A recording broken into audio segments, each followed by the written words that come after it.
Soy Fernando Díaz Villanueva. Hoy es 23 de diciembre de 2023 y esto es La Contracrónica.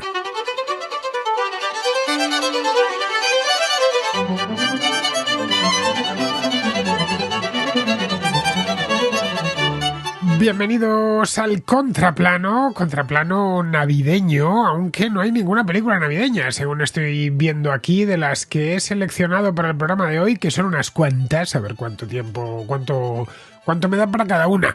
Lo digo, me pongo la venda antes de que me arrojéis la piedra, porque lo más probable es que me arrojéis la piedra, ya que la primera de las películas, va a pasar la primera, es un peliculón que me gusta muchísimo, es naturalmente la película de la semana, por supuesto, es la que lleva el título, y desde que pongo miniaturas en YouTube, miniaturas con el cartel de la película, pues es mucho más fácil de detectar. Esto lo hago desde hace ya unos meses por consejo de un contraescucha que me dijo que sería más atractivo, y efectivamente queda la miniatura mucho mejor.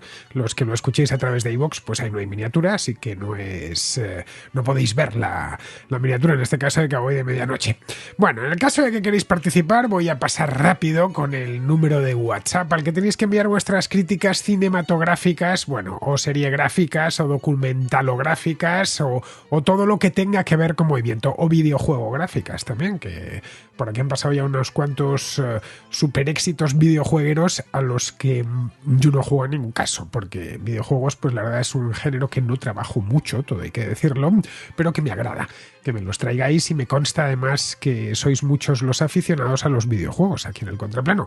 Os haría un contravideojuego si realmente pudiese aportar algo, pero es que no puedo aportar nada. Cada vez que pasa por aquí ya sabéis que me limito a decir que seguramente es buenísimo, pero que nunca he podido ni he querido, por supuesto, jugarlo. No es que tenga yo nada contra los videojuegos, me parece muy bien, y cuando era jovencito incluso jugaba a los videojuegos, pero no tengo mucho tiempo, y los videojuegos, especialmente los buenos, no estamos hablando del Comecocos, del Pac-Man, sino de estos modernos, requieren eso mismo, una entrega de horas, días, incluso semanas dedicado al videojuego en cuestión. En fin, no tengo más que ver a mis amigos que son aficionados, que le echan horas y horas y horas y horas al videojuego, horas de mucho disfrute sin duda, pero yo tengo también aficiones que quitan mucho tiempo, como la de las películas, por ejemplo, o la de los libros.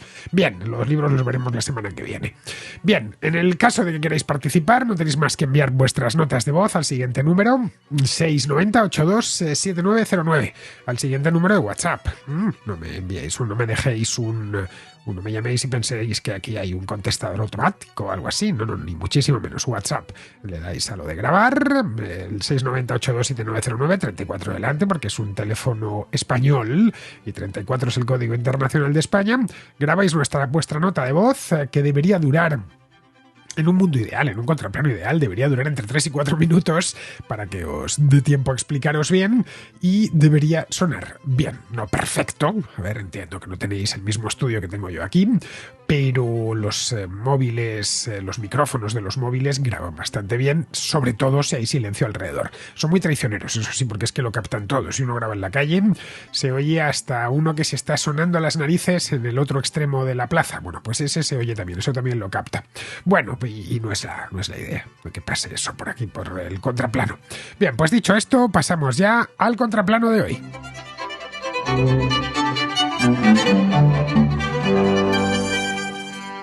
Empezamos con Rafa, que es un contraescucha de Córdoba y que nos trae un peliculón. Bueno, un peliculón tan peliculón que es, desde ya, os lo he anticipado antes, es desde ya mismo la película de la semana. Y es también la que habéis visto los que estéis escuchando esto a través de YouTube, es la que tenéis en la miniatura.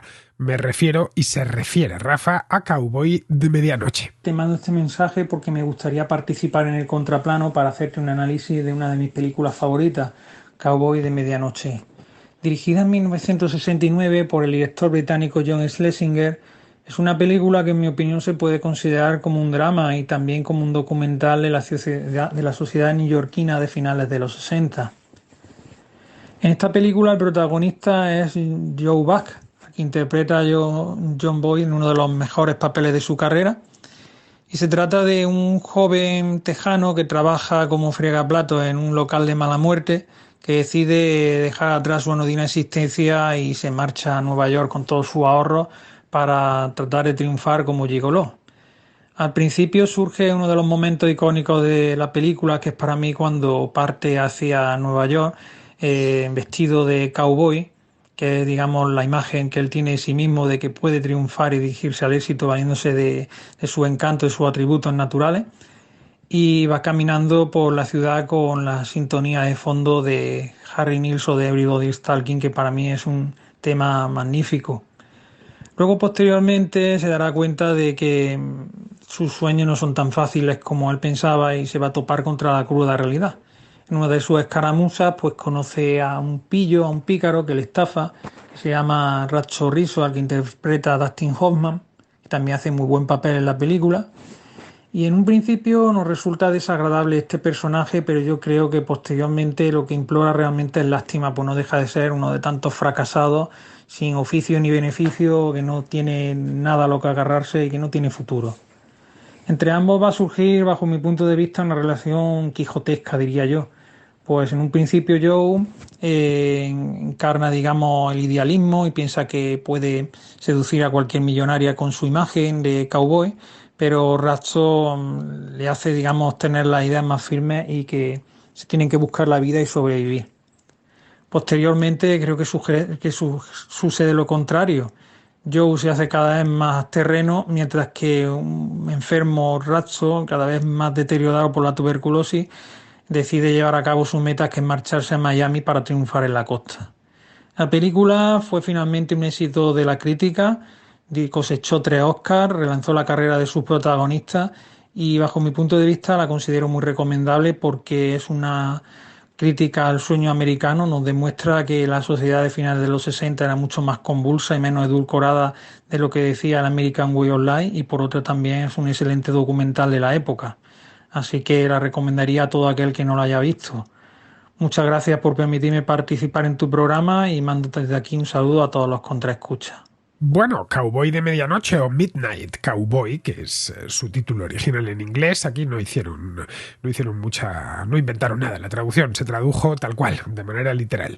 Es una película extraordinaria. No exagero si digo que es una obra maestra. En esto ya sabéis, llamar a algo obra maestra, pues despierta siempre cierta polémica. Alguno me diréis y me diréis, pues no, lo considero una buena película, pero no una obra maestra.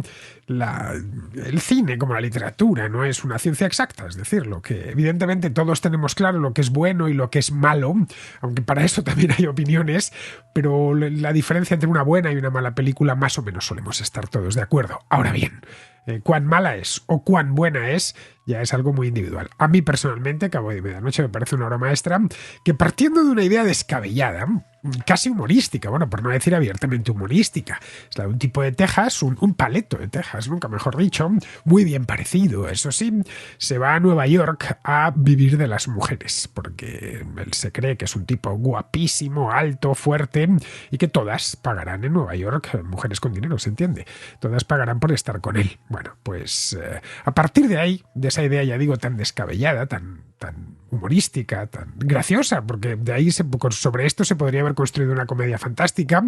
Lo que hace el director es abordar y meterse de lleno en una serie de temas mucho más complejos y mucho más profundos, como la frustración, la soledad, la desesperanza o la amistad. Es un protagonista doble, ¿no?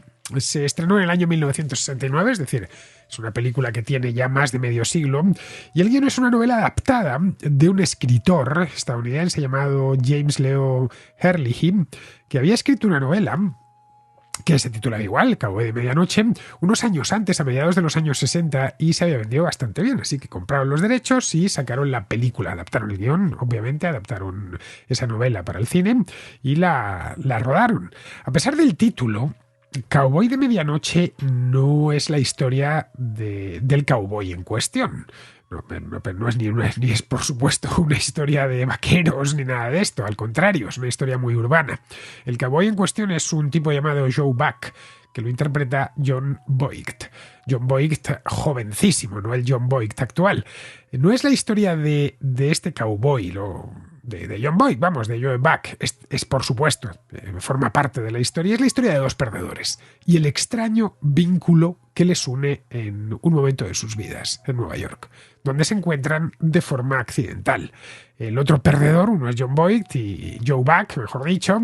El otro es Ratso Rizzo, que lo interpreta Dustin Hoffman, que este es un estafador de poca monta que vive de dar pequeños palos, de pequeños delitos, pero que está enfermo de tuberculosis. Joe Buck está persuadido de su encanto y de su atractivo, que son irresistibles, ¿no? Y se presenta allí en Nueva York, sale de Texas, de su pueblo en Texas, toma un autobús y con la idea de llegar a Nueva York y por cosas que ha visto o que ha oído, con la idea de convertirse en un gigoló bien pagado. Ya sabéis, un gigoló, estos caballeros que, bueno, pues cobran por estar con señoras. Puede ser también un gigoló que se dedique a estar con señores, pero vamos, la idea que tiene Joe Buck es estar con señoras, a señoras mayores y adineradas. Pero al llegar se percata de que Nueva York no es lo que él tenía en la cabeza y de que eso no funciona así. Sus sueños ve cómo se derrumban nada más llegar, vamos, a las pocas horas. Se encuentra con una realidad durísima, mucho más dura de lo que él se hubiera podido imaginar, el que viene de la América profunda, ¿no? Pues se encuentra con una auténtica jungla urbana, un inframundo que le era completamente desconocido. Está de un día para otro, está peleando por sobrevivir y es cuando tropieza con Ratso, que es lo contrario que él. Joe Buck es, bueno, a pesar de que él está con esas ideas de que puede vivir de las mujeres, es un tipo noblote, muy de la, pues eso, de esa extracción, ¿no? Rural, de la América, de la Deep America, ¿no? De la América profunda. Ratso es lo contrario, es un tipo cínico, un urbanita, un tipo muy amargado. Son los dos más o menos de la misma edad. De hecho, creo que Hoffman y Boyd, si no tienen la misma edad, se deben de llevar como mucho 1 o 2 años. Son estos actores nacidos de la generación, de finales de los nacidos a finales de los años 30, que emergieron como actores ya en los años 60 y que en este momento pues rondaban más o menos los 30 años de edad. Tienen la misma edad, pero parece mucho más viejo Hoffman porque más tiene que interpretar a un tipo enfermo, ¿no? Bueno, pues a pesar de que tienen prácticamente la misma edad, Ratso es un tipo que está de vuelta de todo, ¿no?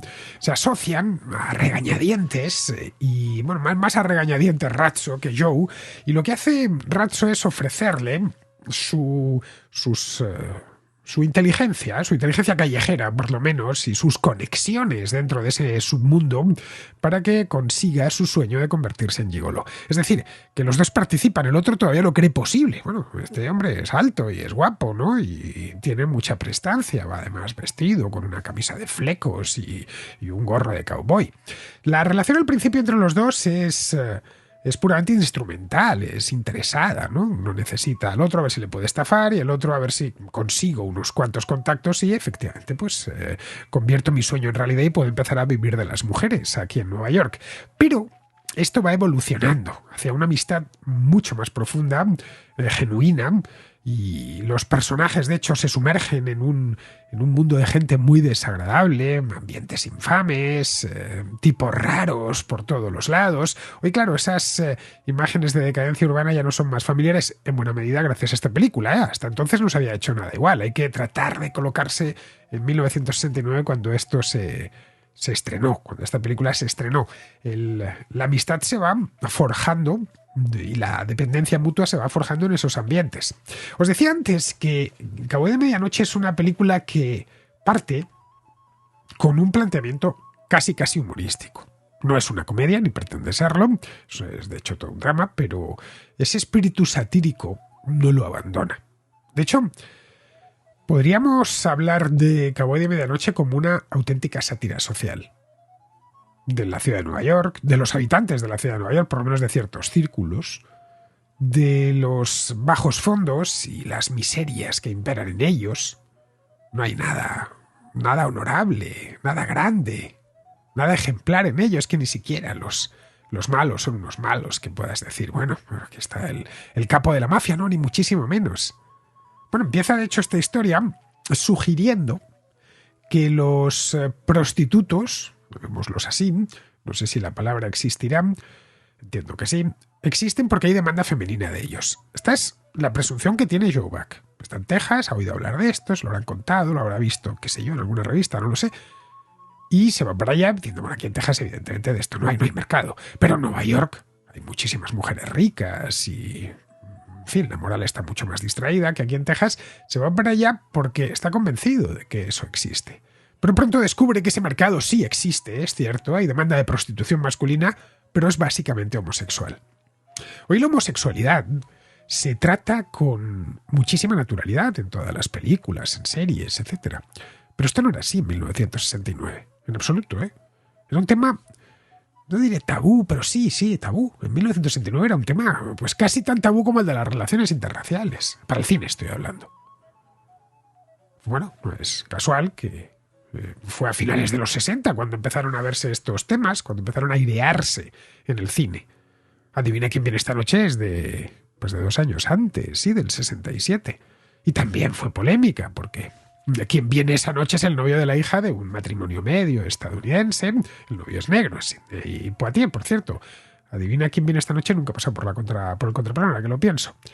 Bueno, ese mismo tema, el de adivina quién viene esta noche, hubiera sido impensable 10 años antes, en 1957. Bueno, no digamos ya en el 47 o en el 37. Vamos, meten en la cárcel al director y a todo el plantel de actores. Bueno, pues lo mismo sucede con Cowboy de Medianoche. Pues la manera en la que está enfocada, los temas que aborda, en 1957, 1960, 9 años antes, hubiera sido impensable, impracticable. No hubieran permitido que se estrenase directamente. Bueno, volviendo con la peli, Cowboy de Medianoche descansa sobre la interpretación de estos dos actores. Es una película que son sus dos actores protagonistas. Sin ellos hubiese naufragado. Alguna vez he pensado, ¿qué hubiera pasado si en lugar de Dustin Hoffman interpretando a Ratso Rizzo y a John Voight interpretando a Joe Buck, hubiera habido otros dos? No necesariamente malos, simplemente otros dos. Es que el acierto en la dirección de reparto fue total, absoluto.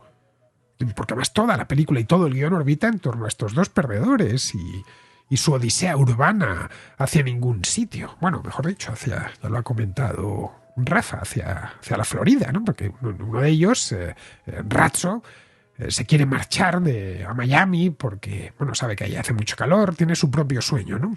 Al igual que el de Joe es vivir en Nueva York de las mujeres ricas, el de Ratso es largarse de allí, largarse de aquel infierno. Nueva York hace frío, hay mucha humedad, eso agrava su tisis. El de Joe Buck, ya digo, era vivir como un millonario en Nueva York a costa de mujeres que le dan dinero por estar con él. Pero claro, no hay nada de eso. Hay mujeres ricas, claro, pero no están dispuestas a gastarse ni un céntimo en él. La película fue un éxito arrollador en su momento y ya tiene mérito porque era una película que se clasificó X, lo cual era ponerlo arriba del todo, vamos, prácticamente imposible de ver. Ganó 3 Oscars. Y ojo, Oscars de los gordos, no Oscarillos menores. Se le dio el Oscar de mejor película, de mejor director y de mejor guion adaptado.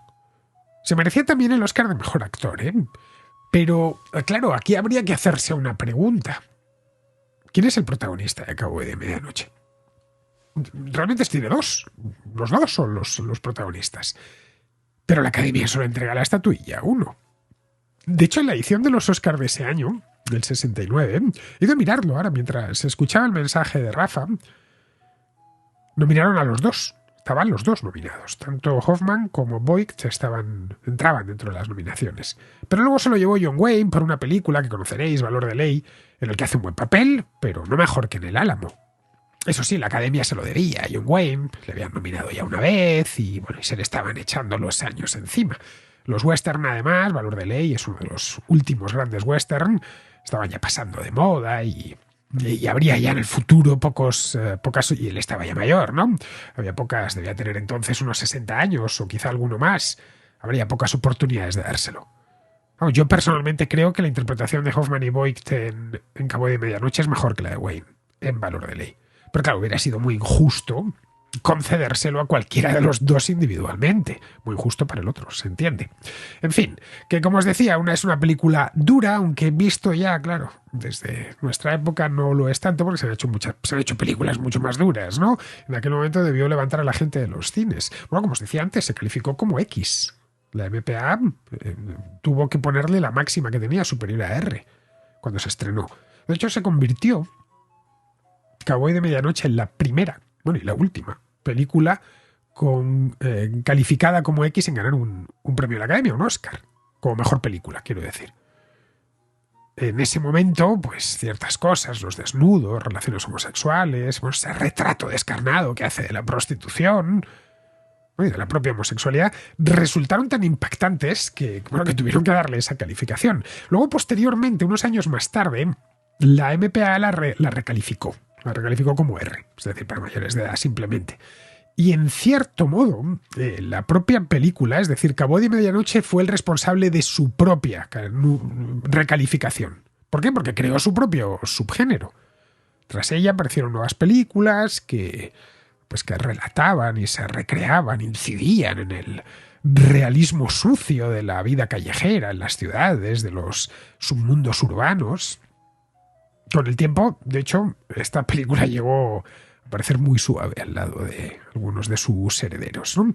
En fin, una de estas películas que hay que ver sí o sí, una película magnífica. Por cierto, la banda sonora es muy famosa, la conoceréis por el tema principal. Luego tiene unas cuantas canciones más, pero el tema principal es de estos temas que han pasado a la historia del cine, a pesar de que no fue concebida como una canción que tomó el director para ambientar la película, bueno, algunas de sus secuencias más famosas, y que seguramente habréis oído un millón de veces, que es Everybody Stalking de Nilsson.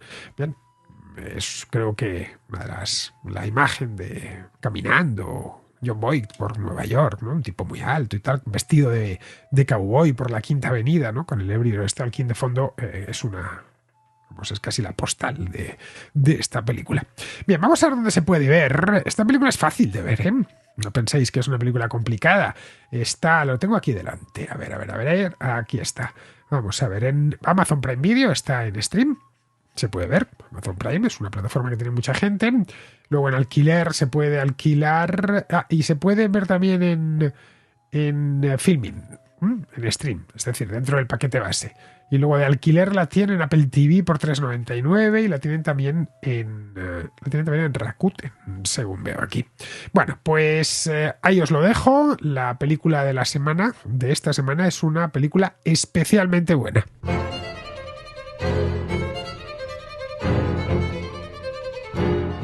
Vamos ahora con Sergio, que nos trae una serie ya de hace unos años, aunque han ido haciendo nuevas temporadas, que habla del mundo futuro, pero del mundo futuro y también del mundo presente, es decir, de lo que hubiera sido el mundo futuro en el caso de que a partir de cierto momento, concretamente en 1969, que ya es curioso, el año en el que se estrenó la película que acabamos de ver, esta de Cowboy de Medianoche, se hubiese abierto una línea temporal paralela. Que nos la cuente Sergio. Ya te vengo siguiendo de tu programa desde hace 4 años, te empecé a ver en Panamá y me he comido todos tus programas de historia y todo lo que haces en redacción. Y la verdad es que te felicito enormemente. Bueno, este mensaje de voz es para el contraplano, ¿vale? Sobre una serie que estoy viendo ahora la última temporada porque me van a sacar la tercera temporada porque me van a sacar la cuarta, ¿vale? Se llama Para toda humanidad. Una serie espectacular, ya sé que no te gusta mucho la historia ficción, pero basado en estos conceptos que hay ahora del what if en inglés, que sería ¿qué pasaría si? ¿Qué pasaría si la Unión Soviética hubiese llegado a la Luna primero? ¿Vale? Todo lo que hubiese cambiado la humanidad o la historia de esa época.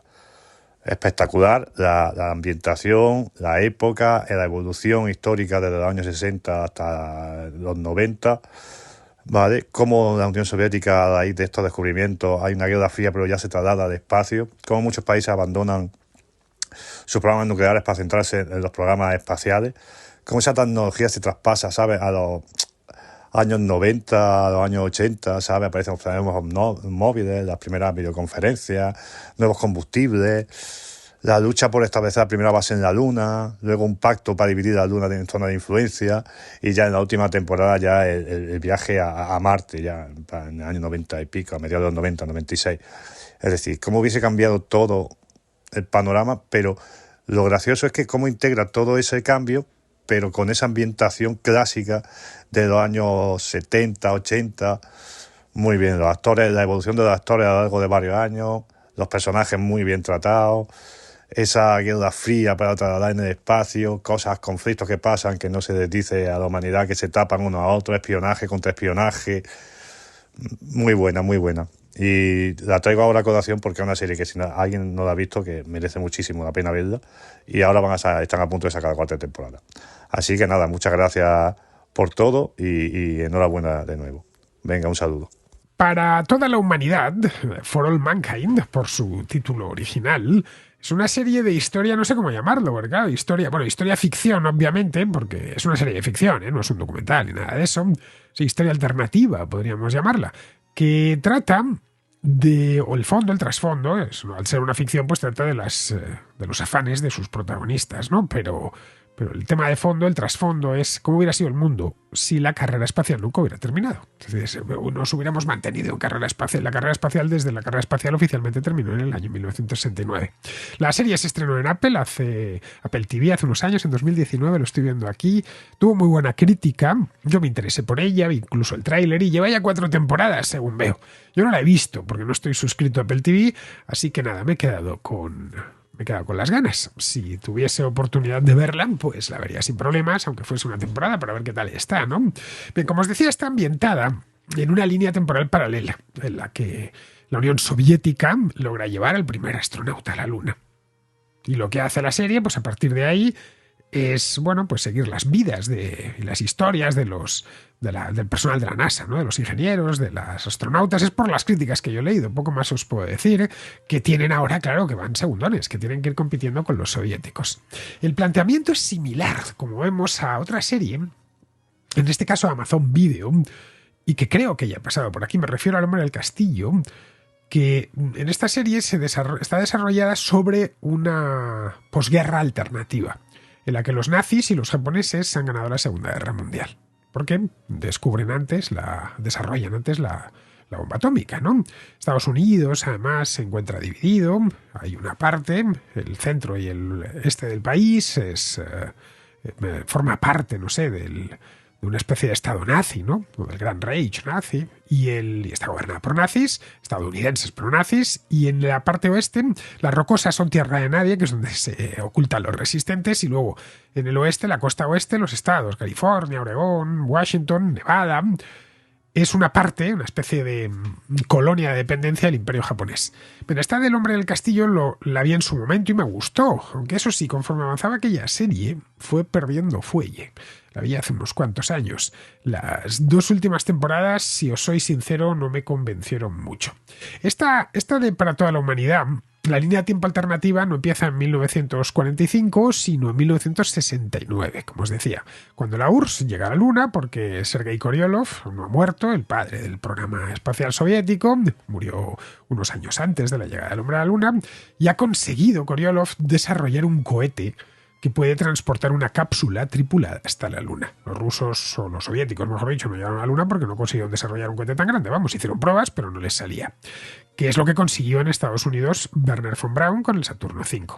Total, que amartiza allí una expedición soviética con Alexei Leonov a su cabeza. Bueno, Leonov es un astronauta real y además muy importante. Leonov fue el primer hombre en dar un paseo espacial, y además la Agencia Espacial Rusa o soviética le había elegido como comandante para capitanear una expedición lunar que nunca se produjo porque se canceló. Bien, pues a partir de ese punto la historia cambia. Los estadounidenses tienen que esforzarse para igualar la hazaña de los soviéticos, pero los soviéticos, naturalmente, pues no se lo ponen fácil. No está mal como punto de partida. Para una historia de ficción, se entiende. Pero la Unión Soviética no se hundió por no llegar a la Luna con una misión tripulada en 1969. Eso sucedió, ya digo, en el 69 y la URSS desapareció en 1991. Es decir, 32 años más tarde. Por motivos muy diferentes. El sistema podría haber sobrevivido a lo de la Luna perfectamente si su economía no hubiese sido tan desastrosa. De hecho, lo que permite a los estadounidenses llegar a la Luna es que la economía estadounidense podía permitirse el desarrollo de un programa tan caro como el del Apolo. La NASA no solo contaba con unos ingenieros extraordinarios en nómina, que los tenía naturalmente, es que tenía detrás infinidad de empresas con sus propios ingenieros que mediante contratos estaban dispuestas a asumir desafíos enormes para llevárselos. Esto es algo que se suele ignorar. Se tiende a creer que la NASA lo hizo todo desde cero. Se pusieron, y se simplifica evidentemente, claro, es que trabajaron cientos de miles de personas en este proyecto. Se sentaron y, bueno, y en unos años, pocos, sacaron adelante el proyecto. Y no fue así. Boeing, por ejemplo, que ya fabricaba aviones y que era su principal cometido, fabricar aviones, fue quien desarrolló el módulo de mando del Apolo. Grumman hizo el módulo lunar. North American Aviation no sé qué hizo, no me acuerdo ahora, creo que también parte del módulo lunar, pero unas cuantas más. IBM desarrolló la computadora a bordo. Bueno, junto a estos grandes contratistas había otros que suministraron pues todo tipo de productos, ¿no? Sistemas electrónicos o de propulsión. ¿Vale? Tenemos a General Electric o a Rocketdyne. Rocketdyne fue quien hizo los motores del Saturno V. Fueron los ingenieros de Rocketdyne, no los de la NASA. Lo único que la NASA había puesto unas especificaciones para el contrato. Contrato millonario, que claro, por supuesto Rocketdyne se lo quería llevar. Los soviéticos no tenían ese ecosistema empresarial, de empresas privadas, movido por la competencia. Todo era piramidal y descendente. En el caso americano fue el contribuyente el que pagó el programa Apolo, que por cierto salió carísimo, 25.000 millones de dólares de aquella época. Esto sería el equivalente a unos pues casi 300.000 millones de dólares actuales, si ajustamos la inflación. Y la NASA fue quien dirigió aquel programa, lo diseñó y fue estableciendo prioridades. Pero ahí estaban las compañías aeronáuticas o las dedicadas a la electrónica compitiendo para llevarse esos contratos y ganar dinero. La función de Boeing en esto, no a los dueños de Boeing, lo de llegar o no llegar a la Luna no era su asunto, pero sí querían que la empresa ganase dinero. Si estaba el Estado dispuesto a gastar una fortuna en diseñar un módulo lunar, pues nosotros te lo diseñamos porque sabemos diseñar aviones además de primer nivel. El 747, el Jumbojet, nace en estos mismos años, creo que fue en el año 69 o el 70. Luego se trata de hacer una serie de desarrollos tecnológicos que permitan que un módulo con 3 personas llegue hasta la Luna y vuelva, y las traiga y las devuelva con vida a la superficie terrestre. Es de hecho común hacerse la pregunta de por qué, estamos ya muy entrados en el siglo XXI, ¿por qué no se ha llegado aún a Marte?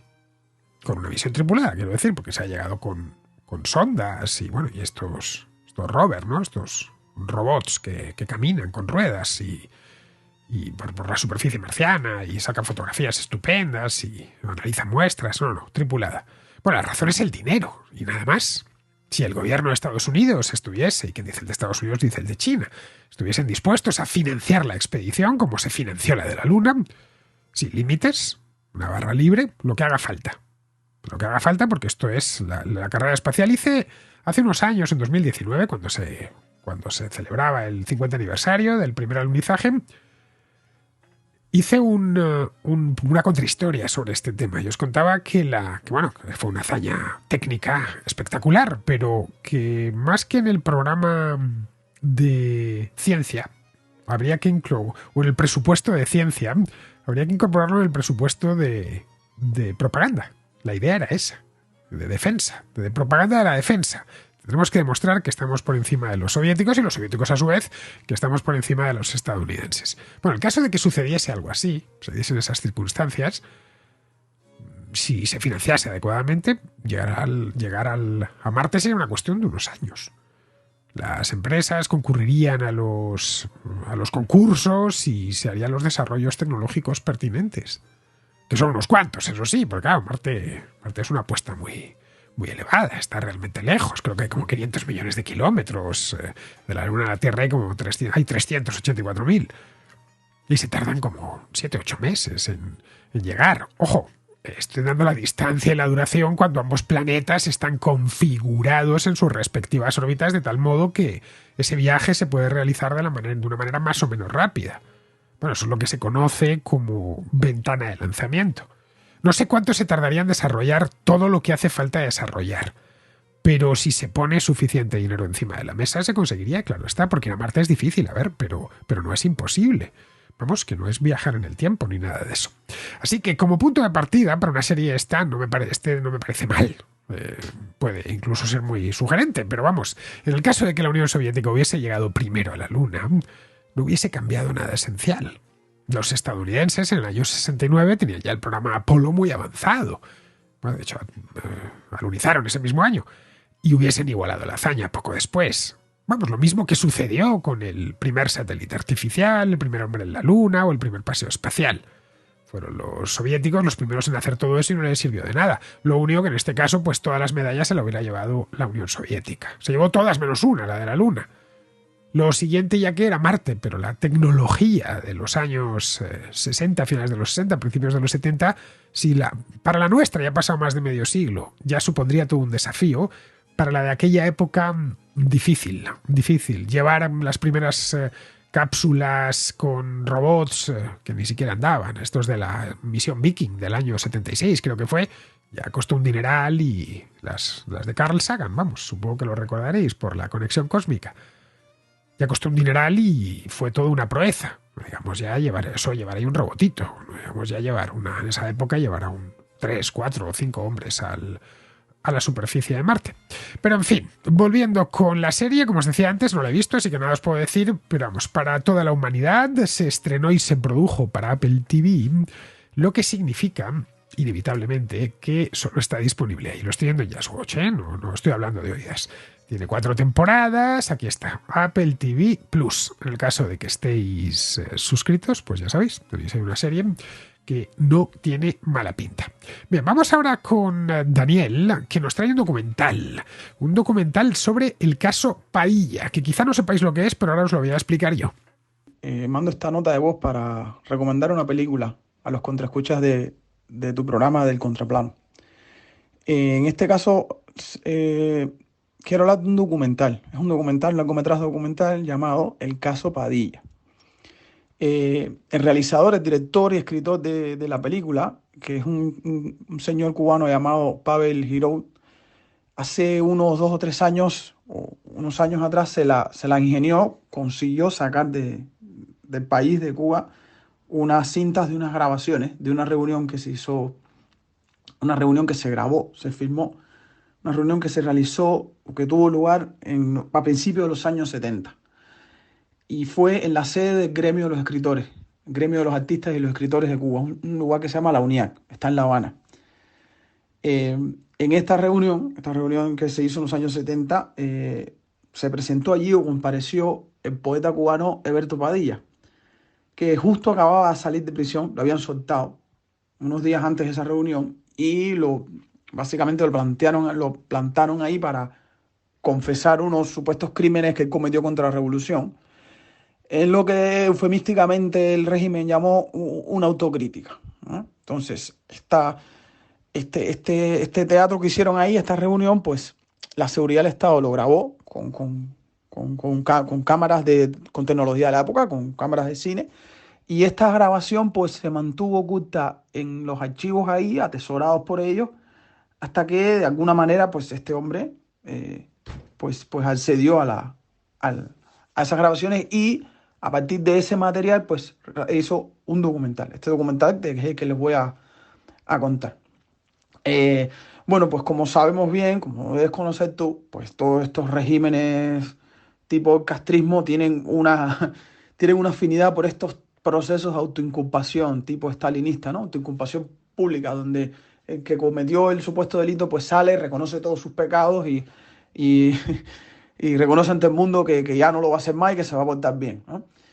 Pero no obstante, igual verlo así en vivo, ver la grabación, pues no deja de ser un poco sobrecogedor. O sea, quizás a mí como cubano pues me impresionó más de lo que podría ser otra persona de otro país, pero tengo la impresión de que cualquiera que lo vea no va a poder evitar sentirse mal viendo este espectáculo que montaron ellos ahí. El documental, por supuesto, no es solo la grabación, sino hay entrevistas a personalidades antiguas y recientes, citas, etcétera, todo lo que queda alrededor para darle un poco de contexto a la historia, para que el espectador pues entienda más o menos en qué situación se enmarca, cómo estaba en esa época la situación, Guerra Fría, Cuba, intelectualidad internacional de izquierda, etcétera, ¿no? Entonces, por eso también, pues, bueno, eso es lo que lo hace un documental y no simplemente ver las imágenes de archivo, ¿no? Entonces, cosas interesantes que me gustaría señalar, ¿no? Para los contraescuchas o tú, si quieren verlo. En primer lugar, Padilla, que va ahí a confesar sus crímenes, pues él como que teatraliza, yo diría, ¿no? O sea, o sea, teatraliza, exagera, hace histrionismo de su confesión, lo hace todo así grandilocuente, exagerado. Y esto de alguna manera lleva a pensar el que lo vea, bueno, cada uno pues que llegue a sus propias conclusiones, pero lleva a pensar que este hombre lo está haciendo adrede, de alguna forma para que, bueno, él desde su... O sea, él simplemente no podía salir y decir que era injusto su prisión, porque la seguridad del Estado lo tuvo como 3 meses metido ahí en Villamarista, que es la sede de ahí de los calabozos. Bueno, tú lo sabes bien. Él simplemente no podía decir que eso era injusto. Suponemos que le dijeron, oye, o confiesas o no sales nunca. Aparte, lo habían metido preso a él y a su mujer, a todo el mundo. Fue terrible. Entonces, yo entiendo, interpreto que la manera que él encontró de denunciar eso, pues fue exagerarlo de manera tal de todo aquel que lo vea, y como así sucedió, lo vio García Márquez, lo vio Vargas Llosa en ese momento, yo creo que todavía era fin al régimen, y inmediatamente se dieron cuenta, este hombre está exagerando, esto no puede ser, esto no tiene sentido. Entonces, bueno, esta es mi impresión, ya el que lo vea, pues que saque sus conclusiones. Otro momento, otro momento en las imágenes, hay un momento ya cerca al final de la confesión que Padilla empieza a señalar personas que están en el público, porque invitaron a todos los demás artistas, ¿no? Que en ese tiempo ellos estaban, pues. Empezó a señalar, tú, fulanito, ¿no? O sea, que no era solo autoinculparse, sino, pues inculpar a los demás, ¿no? O señalar a los demás. Y los demás, pues, hay uno que sube tembloroso a decir que no, a justificarse, etcétera. Luego hay otro momento en que se ve que hay un hombre se ve que es de la seguridad, un agente de la seguridad del Estado, que va, interrumpe y se mete y empieza a arengar. Una cosa que da un poco de... Se siente incómodo viéndolo, ¿eh? Luego también se menciona de Nicolás Guillén al principio. Nicolás Guillén, que iba a presidir el cónclave ese ahí, ¿no? La reunión, y no se presentó por enfermedad. Eso también es algo a señalar. Y por último, que sí, que este suceso pues provocó una primera ruptura con la intelectualidad de izquierda internacional que en principio apoyaba al régimen, y esto les pareció demasiado. No todos, pero una parte sí. Entiendo que Vargas Llosa fue uno de ellos, que ya tenía sus dudas y ya con esto, pues...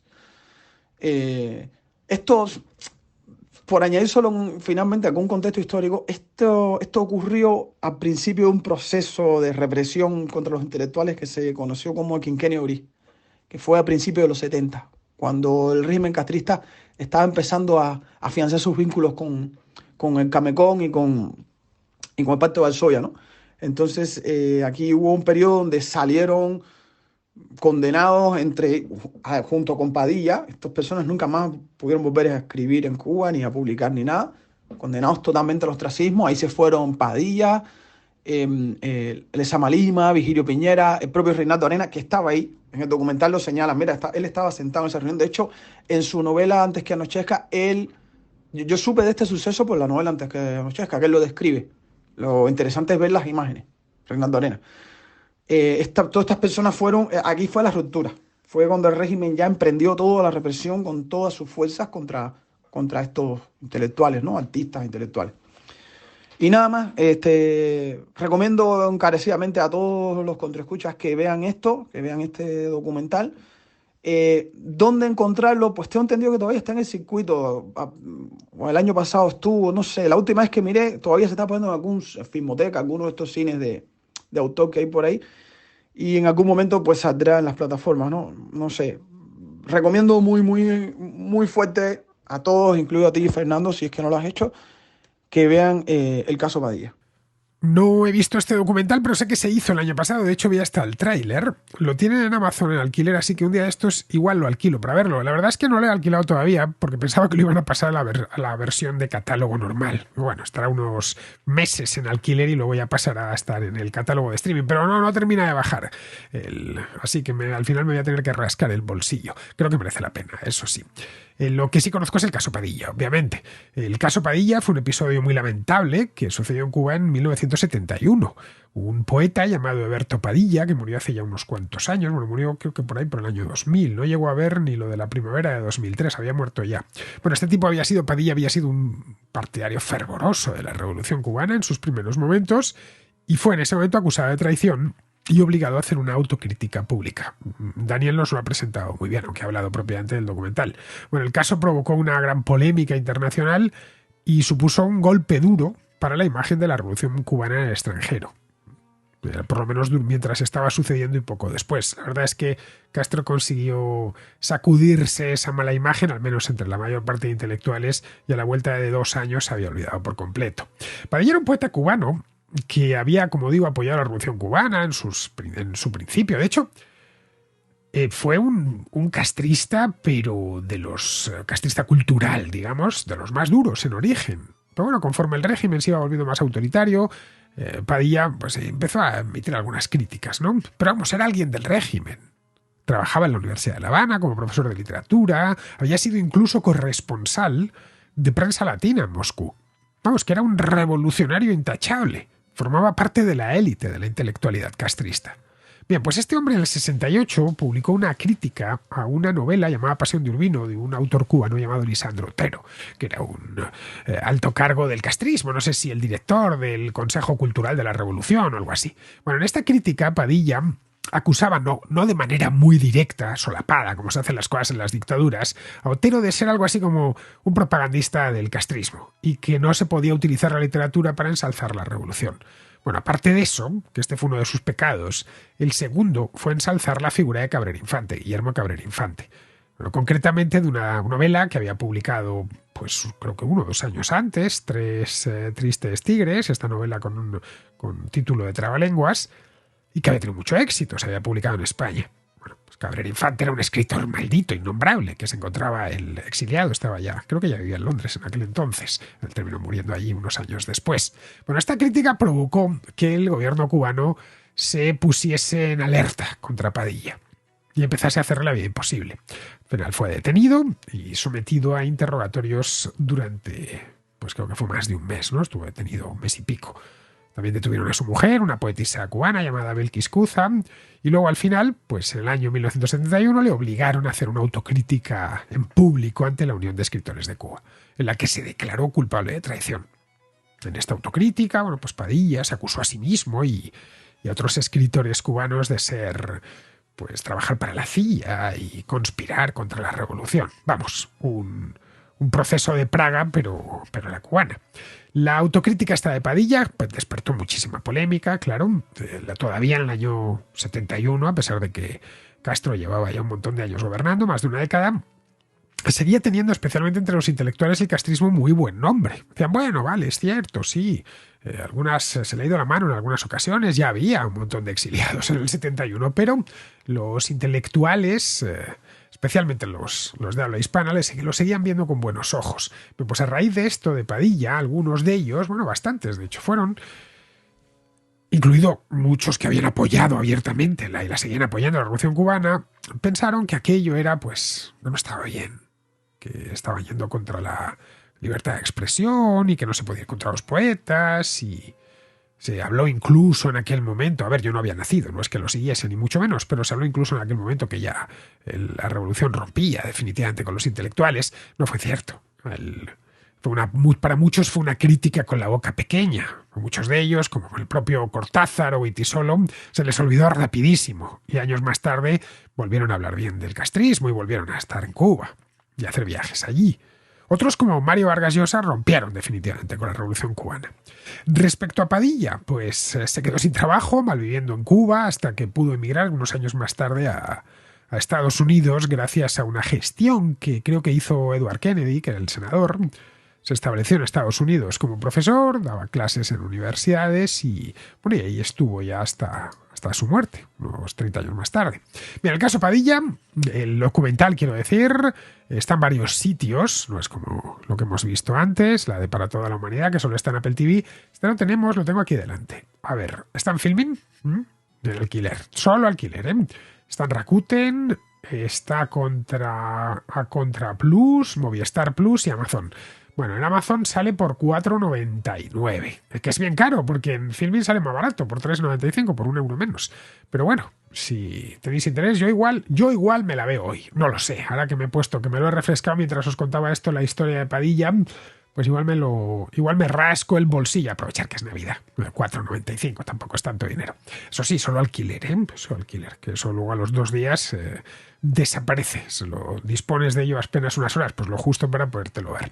Bien, pues con esto, queridos amigos, no me he enrollado mucho. Me he dejado aquí la 4ª película, pero es que no me entra, así que vendrá en el siguiente contraplano, que será ya el año próximo, será en 2023, porque este año se nos acaba. Estamos, recordad, a 23 de diciembre.